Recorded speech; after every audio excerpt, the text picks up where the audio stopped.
Good day everyone, I am Flor de Lisa Bilando Cadayuna, BA Ed 2. So for today's video, I will be discussing about the properties of matter, characteristics of solid, liquid, gas, and grouping materials based on properties. So listen, watch, and have fun in learning. Everything on the planet, any organism, life form, or any object is an example of matter, like human being, and animals, a plants, a stone, in short, everything is around us. So what is matter? Matter is anything that has a mass, shape, weight, and occupies a place in space. We can observe and measure it. We can see them, touch them, and feel them. They also differ in size, shape, color, and texture. These are the examples of matter, like computer, car, book, carriage, cup, main menu. There are two types of properties of matter. First, physical properties. Second, chemical properties. Physical properties is a property that is measurable, whose value describes a state of physical system. For example of physical properties are density, boiling point, melting point, pressure, elasticity, solubility, mass, color, volume, and hardness. The second types of properties of matter is chemical properties. Chemical properties is a property of matter which changes the matter's identity, composition when it is observed.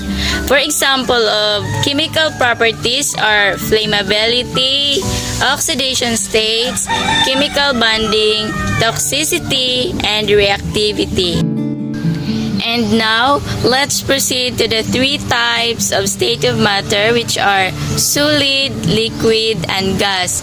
Solid is the first types of state of matter that has definite volume and definite shape. Examples of solid things are pencil, book, chairs, fan, and box. The second types of matter is liquid.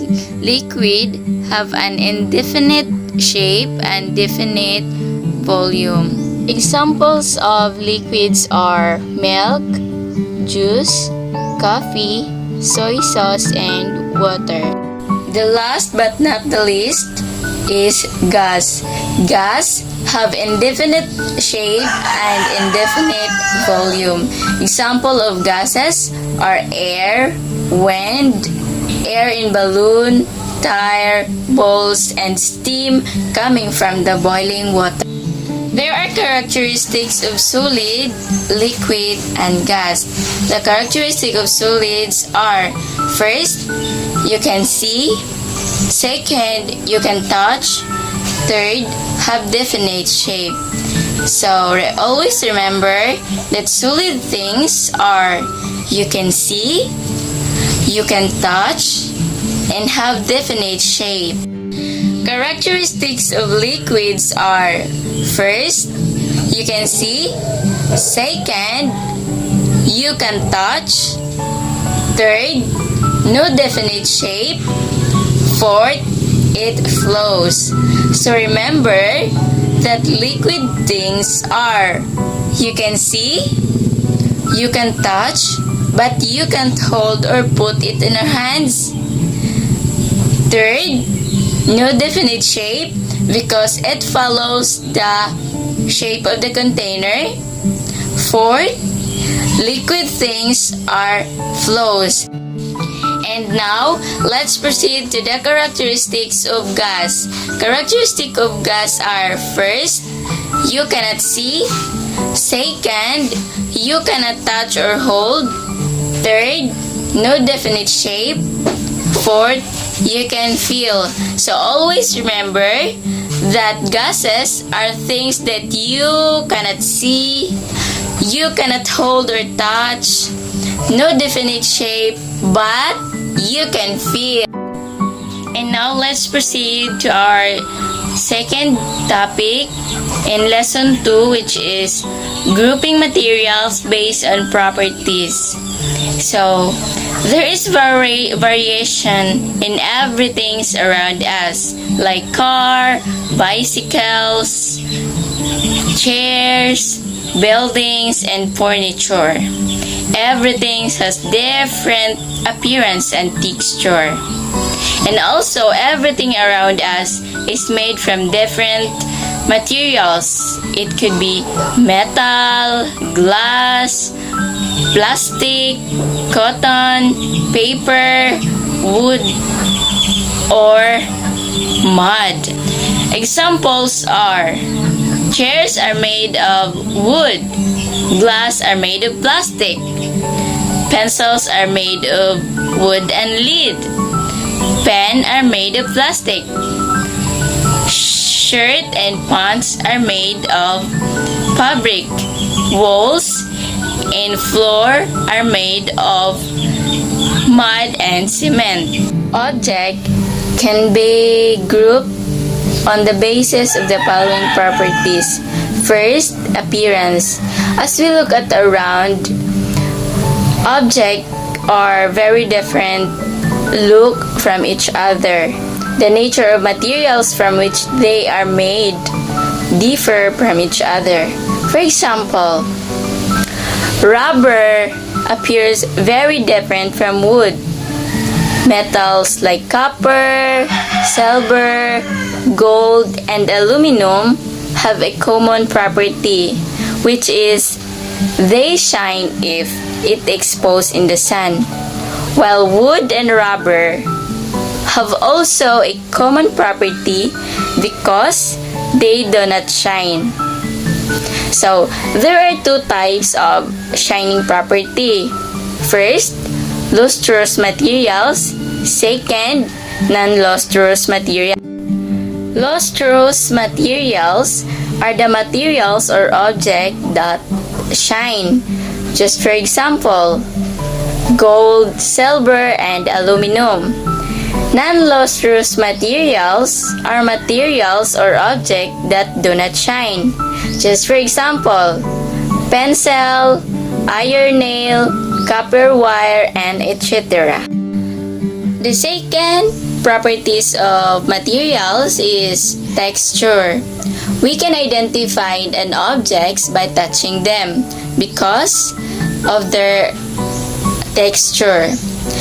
We can feel the roughness and smoothness of an object and identify it. For example, sandpaper is rough, glazed paper is smooth. In clothes, silk cloth is smooth, while woolen cloth is rough to touch. The third properties of materials is hardness. When we press different materials with our hands, some of them will be hard to touch or compress, and some of them can be easily to compress. Examples: eraser, cotton, and sponge are examples of soft materials, while sharpener, iron, and wood are examples of hard materials. The fourth properties of materials is solubility. Solubility is a property of dissolving in water. Remember that a large number of materials can be dissolved in water, but water cannot be dissolved all the materials. Solubility classified into two. First, soluble materials.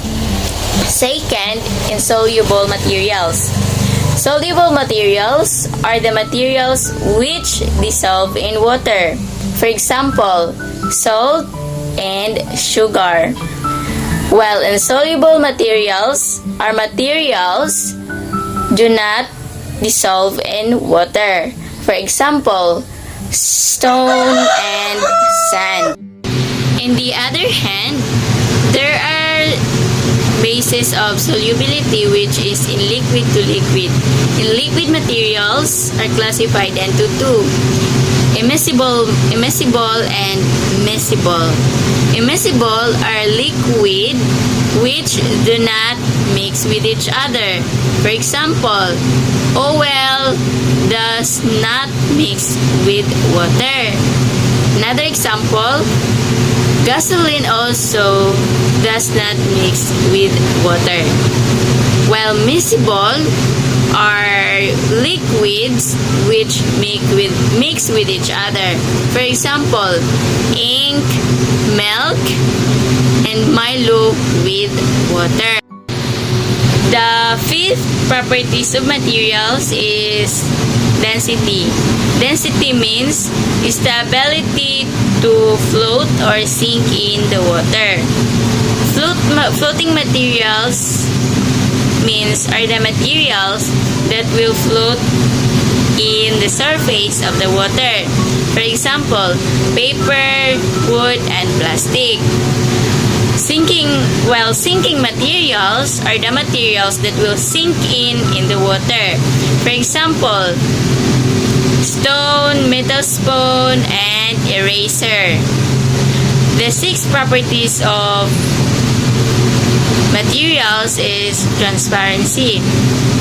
There are three types of transparency of materials, which are transparent, translucent, and opaque materials. Transparent materials are materials which allow light to pass through them. For example, glass. While translucent materials are materials which allow light to pass through them partially. For example, in a butter, paper.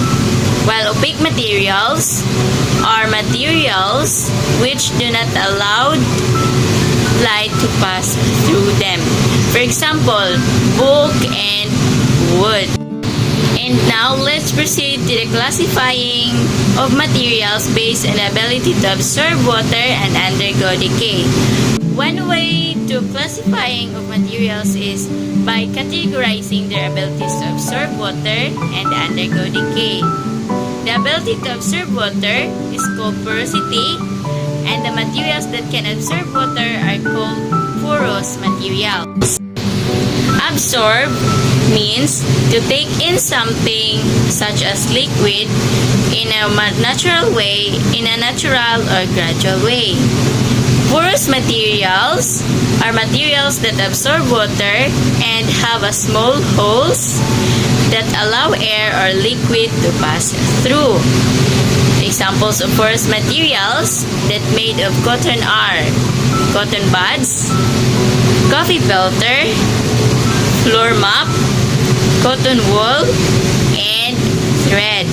Examples of porous materials made of wood are envelope, tissue paper, notebook, and newspaper. Examples of materials made of cloth are shirt, jeans, skirt, carpet, and socks. Other examples of porous materials are sponge and coconut husk. Non-porous materials are materials that do not absorb water and they do not allow air or water to pass through. Examples of non-porous materials that made of plastic are plastic bag, raincoat, and umbrella. Examples of materials that made of rubber are tire, rubber band, and slipper. Other examples of non-porous materials are glass, metal, marbles, and stones. And now let's proceed to the materials that undergo decay. Decay means to be slowly destroyed into bits in the presence of water, air, and so on. Biodegradable or bio-waste are materials that undergo decaying. These are decomposed by microorganisms into environment-friendly waste product. Signs of decay: first, has mold; second, has worm; third, foul odor;